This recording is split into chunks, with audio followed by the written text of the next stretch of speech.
Have you ever heard about the Irish soldier who took out a French general from half a kilometer away, with a gun that wasn't even built for that kind of range?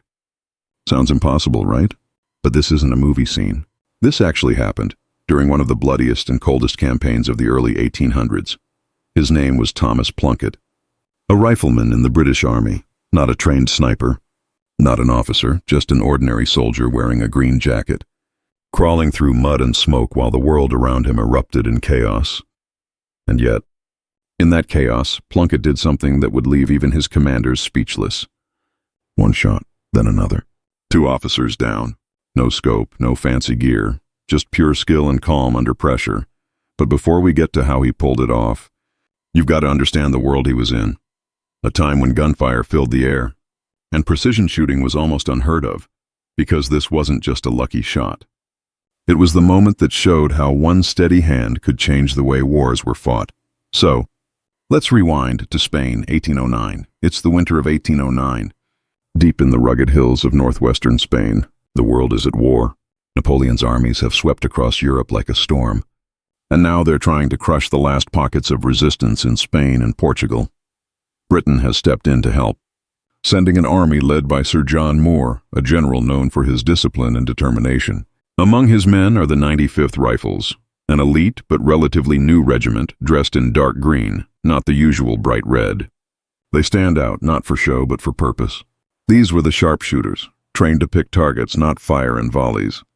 And one of them was Rifleman Thomas Plunket. The Peninsular War wasn't clean or glorious. It was brutal. The weather was freezing, supplies were short, and soldiers often marched for miles through mud and snow just to fight another day. Imagine smoke so thick you can barely see, muskets firing blindly, and cannons tearing through lines of men. The British were retreating toward the port of Corunna, constantly harassed by French forces under Marshal Soult. It was chaos, men tired, hungry, and outnumbered. But in that exhaustion, discipline held. The rifles, calm, precise, deadly, covered the retreat, picking off enemy officers whenever they could. And somewhere in that grim landscape, Thomas Plunket was about to make a decision that would turn him from just another soldier into a legend. Because what happened next? No one expected. Plunket wasn't some famous officer or noble-born hero. He was an Irishman from County Louth, one of thousands of men who'd joined the British Army looking for a steady wage and maybe a chance to see something beyond the life he'd been born into. But there was something different about him, something that couldn't be trained. He was part of the 95th Rifles, a regiment that was way ahead of its time. These weren't your regular red-coated line infantrymen who stood shoulder to shoulder, firing in volleys until the smoke covered the field. The Rifles fought differently. They moved fast, worked in pairs or small groups, and relied on precision rather than sheer numbers. And their weapon, the Baker rifle, was a game changer. The Baker rifle was slower to load than a musket. It used rifling grooves inside the barrel, which spun the bullet for better accuracy. But that accuracy came at a cost. It took longer to reload. The ammunition had to be hammered down tight, and it wasn't great in the chaos of close combat. Still, in the hands of someone with a steady heart and sharp eye, it could hit targets at 300, even 400 yards, distances that musketmen could only dream about. And Plunket, he was a natural, the kind of soldier who didn't flinch under pressure, who could take his time when everyone else was panicking. The stories say he was quiet, focused, not the loud or boastful type. The kind of man who let his rifle do the talking. Now imagine, in January 1809, near the Spanish village of Cacabelos, the British army, worn out and retreating toward Corunna, stops to hold a defensive position by a bridge. The French are in hot pursuit, led by General Auguste Colbert, one of Napoleon's trusted cavalry commanders, brave, confident, and not one to stay behind the lines. The air is freezing, the ground slick with frost and mud. The British line is forming, soldiers exhausted but ready. Across the river, the French cavalry gathers, their officers shouting commands, sabers flashing. The fight is about to start. Amid the noise, Plunket and a few riflemen from the 95th are positioned forward, lying low, scanning the French lines through the haze. Then, through the smoke and distance, Plunket spots him. A figure on horseback, Colbert himself rallying his men, completely exposed. To everyone else, he's just a blur. But to Plunket, he's a clear target. Now keep in mind, The average soldier wouldn't even think about trying to hit someone that far away. The shot was well over 500 yards. Even trained marksmen would call it suicide. But Plunket doesn't hesitate. He drops to one knee, rests his Baker rifle, and steadies his breathing. The battlefield fades. No shouting, no gunfire, no chaos. Just focus. He squeezes the trigger. Crack! The shot rings out! For a moment, nothing happens. Then, Colbert falls from his horse, motionless. The French line falters, confusion spreading. You'd think that would be enough to prove the point. But Plunket isn't done. Calmly, under fire, he reloads his rifle. A process that could take 20 seconds, even in perfect conditions. Mud, smoke, bullets, none of it shakes him. He sights another French officer who's rushed to Colbert's aid. Another shot. Another man down. Silence. Even the British around him can't quite believe it. 2 impossible shots, both hits, from a regular soldier lying in the mud. Some say his commanding officer didn't even believe it was real until others confirmed it.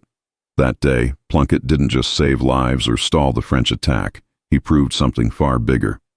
He showed what precision and patience could do in a world of chaos and noise. 1 man, 1 rifle, and 2 bullets, enough to make history. But what happened after the smoke cleared? That's where the legend really begins. For a few long seconds, no one moved. The French line wavered, stunned by what had just happened.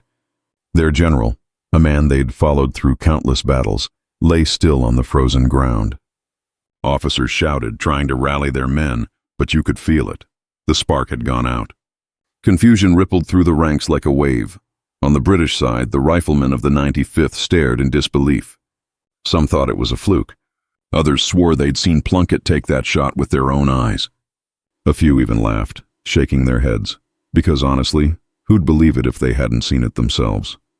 And through all of it, Plunket stayed silent. No celebration, no grand pose, no boasting. He simply brushed the mud from his rifle, checked the flint, and prepared for the next order. Just another day in the life of a soldier, but word spread fast. Within hours, campfires buzzed with the story of the Irish rifleman who dropped a French general from half a mile. Officers debated the distance. Soldiers retold it with exaggeration. Some said he could see through the smoke. Others swore the bullet curved like fate itself. By the next morning, it was no longer just a story. It was a legend in motion, the kind that travels farther than any army ever could, because while battles end and soldiers move on, stories like that, they never stop moving. Yet Thomas Plunket wasn't a trained sniper with a fancy rifle and a scope. He was just a regular soldier who stayed calm when the world around him was falling apart. Think about it. The battlefield was chaos, smoke, shouting, horses charging, musket balls flying everywhere. And yet there he was, lying in the mud, patient enough to line up a shot that no one even thought possible. That kind of focus, that level of nerve, it's rare. He didn't chase glory, didn't give speeches, didn't even try to prove anything. He just did his job, and did it so well that over 200 years later, we're still talking about him. It makes you wonder, right? How many moments like that have been lost to time? Men who did something extraordinary and just moved on. Plunket's shot wasn't just about skill. It was about calm in the storm, about how a single act of precision can change the course of chaos. If something like that happened today, it'd be everywhere. Trending videos, documentaries, endless debates. But back then, it just became a quiet legend passed from soldier to soldier. And maybe that's the best kind of legacy, not one built on fame or medals, but on respect. Because sometimes, the loudest echoes in history come from the quietest shots. And that is the story of Rifleman Thomas Plunket, the man who turned a single pull of a trigger into a piece of history. No medals, no fanfare, just one calm moment that rippled through time. His shot at Cacabelos wasn't just luck. It was proof that precision, patience, and courage could change everything. In an age of noise and chaos, he showed that stillness can be the deadliest weapon of all. So next time you hear about a sniper or a marksman breaking records, remember, it all started with a quiet Irish rifleman lying in the mud over 2 centuries ago, because legends aren't always born on battlefields of glory. Sometimes they're just a man, a rifle, and a single perfect shot.